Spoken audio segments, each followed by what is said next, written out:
When people are training horses, it's really important that when you pull back on the reins a little bit, you get that horse to tuck its nose by bending at the poll and get them to engage the rear end when you tell them to. But something that a lot of times trainers miss out on is teaching the horse kind of the opposite thing, which is to take the bit and push their nose forward and their head down if you want them to move their head forward.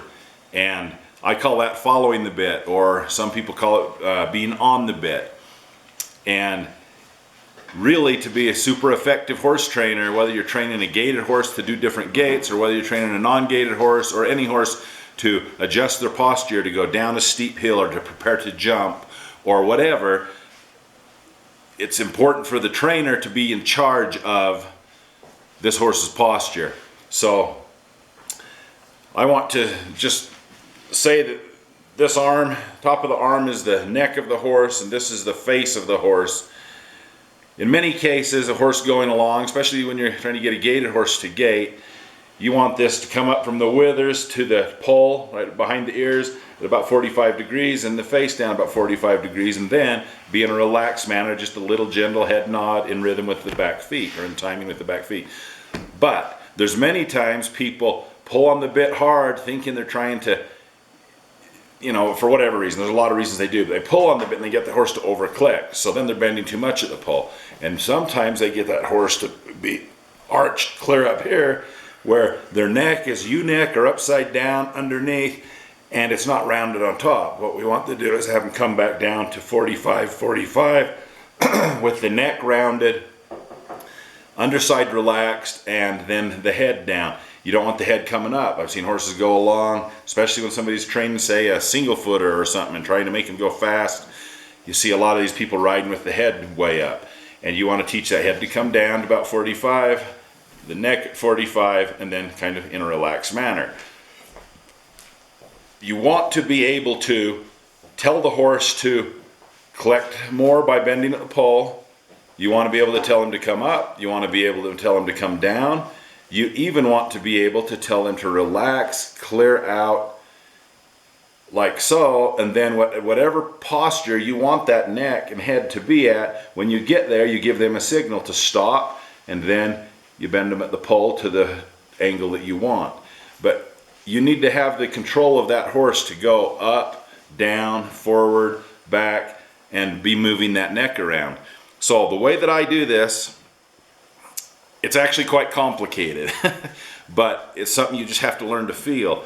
But the way I do it is I take my hands, and when I want that horse to get a hold of the bit and push forward into the bit till his head comes down to whatever point I want it to, I take those reins in my hand where I just barely feel the corner of his mouth, and I just kind of wiggle it, and I squeeze with my legs, not to speed him up, but just push him up into the bit. And as I push him forward with my legs, I kind of feather the mouth by feathering the reins but I can still feel his mouth. And as he goes forward, I keep feathering it. And then when he gets to the point that I want him to stop, I kind of give it a little bit of a more firm hold, and I make him start tucking his nose. So let's say that he's up here over collected. I start feathering and pushing with the legs and pushing him forward into it. And then when he gets to where I want him to be, I kind of give a little pull and hold him. And then I'll start tucking him. A lot of times their head will be up too high, and I'll tuck his nose down. So you want to have control of the horse to collect and come over the bit when you want to collect him more if his nose is out too far. And you also want to be able to take a horse that's over collected and get him to push into the bit. Let's say he's clear up like this, upside down U-neck. You want to get him to push into the bit and come down till he hits a nice 45, and then get him to relax right there. It takes some practice and it takes some work with the horse, but you got to just kind of feel it and get the horse to feel your hands so that you can get a horse to ride with a nice loose rein without you having to always be on the bit. But you want the horse to learn to take your cue, to lift up his head, tuck down his nose, or put down his head, push out his nose, and do all those things on your cue. And as you learn to do this, you can get a horse to adjust their body posture whether you're standing still, whether you're walking, trotting, any speed. And this really helps when you are going along a flat road and then you go off through the brush, or you got going through rocky terrain, you start jumping logs, or you know, it doesn't matter if you're steeplechasing, if you're doing dressage, if you're riding a gaited horse and you're just trying to teach them to do their different gaits. If you can control their body posture with your hands, then you can help them learn to balance and learn to do all the movement in a way that is far more effective, and have a great success in getting them to gait super smooth and well in any terrain. For example, when you're going downhill, if you're riding a Tennessee Walker, single footer, any gaited horse, a foxtrotter, you start going downhill, you're going to want to change the posture a little bit of that horse from what you would be doing if you're going uphill or if you're going on the level. Let's say you're gaiting along on the level, the feet are moving in a certain way and hitting the ground, but if you start going downhill and you keep the same posture, the feet are going to get to the end of their stride and then have free fall down to the ground every step, and it'll be clunk, clunk, clunk going downhill. So what I do is I pull back a little bit and get them to collect up, but not too much, just a little bit, and then I shorten their stride so they take shorter steps, and I push their butt underneath them a little bit more. And then once they start down the hill, I feather their mouth and get them to push out and down a little bit while still keeping a nice 45-degree or more angle on the bridge of the nose where they're bent at the poll to keep their balance. And then they take shorter steps and their back feet are reaching under them more, and they're not trippy. They can gait downhill really nicely because they have the right posture for gaiting downhill. When I take off through real rocky terrain or jumping logs, I'm going to have them more prancy in their step and more collected up. And then when I get out on a nice dirt road or open field, I let them stretch out, and of course I keep good balance posture, but I want them to stretch out and relax more because they're not having to go over all those obstacles. Anyway, being able to control your horse is super important. Once again, when I'm teaching them to stretch out and push into the bit, especially an over-arched horse, I feather the mouth. I feather the mouth and push them with my calves or my legs, and I try to get them to take that bit. And it takes a little work sometimes to get them to understand what you want, but I want them to take that bit and push into it. And then when I get them right to where I want them, I give them a little cue to stop, and sometimes it's just a firm pull, and then I take that. Oftentimes their head has come up too much because I'm pushing them forward, or sometimes it'll come low, and then I'll bend them at the pull and pick them up to where I want them to be after I've pushed them forward. But many people make the mistake of collecting and collecting and collecting, and eventually the horses just get more and more upright and tense and prancy, and when the person loosens the reins just dangle, and the horse continues to travel along in a over-collected manner. And this reduces the ability for the rider to control the horse's posture. You've got to be able to give him the cue to stretch out and come down and follow the bit. So you can control that head and neck just as much as you want to be able to control the speed of a horse. Anyway, that's the basics of it. So hope that helps. And as you play with your horses, feather that mouth, squeeze with your legs, try to get them to stretch out and down. And then when you want them to stop and bend at the poll, pick up and come in and then back out. They need to be able to follow your hands. And once the horse connects to your hands properly, you can be riding along just changing their posture with every up and down in the terrain, every type of situation riding, and it's a beautiful feeling. So hope that helps. Something my wife pointed out to me that I missed in my video, and it's really important to understand, is a lot of trainers teach the horses to be over collected, and they teach them to come off the bit. Well, a horse does need to know how to come off the bit when you tell them to, but they need a different cue to come off the bit than they do to follow the bit. And because a lot of times I get horses in, especially gaited horses, but any kind of horse, that have been taught to come off the bit, off the bit, off the bit, I don't know if they're scared, but they're apprehensive to take the bit and go forward when you feather the mouth. And it takes some patience, it takes some repetition. But if you squeeze your legs, tap the butt, do whatever you need to push them forward, but at the same time, just keep feathering the bit and playing with it up and down, play with their mouth until they finally realize it's okay to get a hold of that bit and push forward. You will eventually be successful with it, but it takes some time and patience and repetition if a horse has been trained to come off the bit continually. And the big problem with having these horses come off the bit continually, the way a lot of people train them, is they train them to come off the bit, off the bit, off the bit. And then that horse gets so bunched up and tight up under here and arched up that because every time you're correcting them, they're coming off the bit, off the bit, off the bit, and then they learn to just stay all bunched up and prancy instead of out and nice balance posture and stretching forward. So you've got to get them to follow your bit forward and down, or back and up, or down, forward, back, up.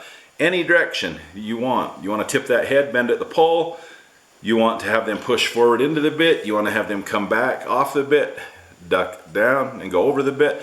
They have to be able to go in every direction with their head and neck on your cue, rather than letting them choose where to put their head, or just going along in a stiff position that they choose, or that they've been taught to hold themselves in by a trainer that didn't know how to push them into the bit.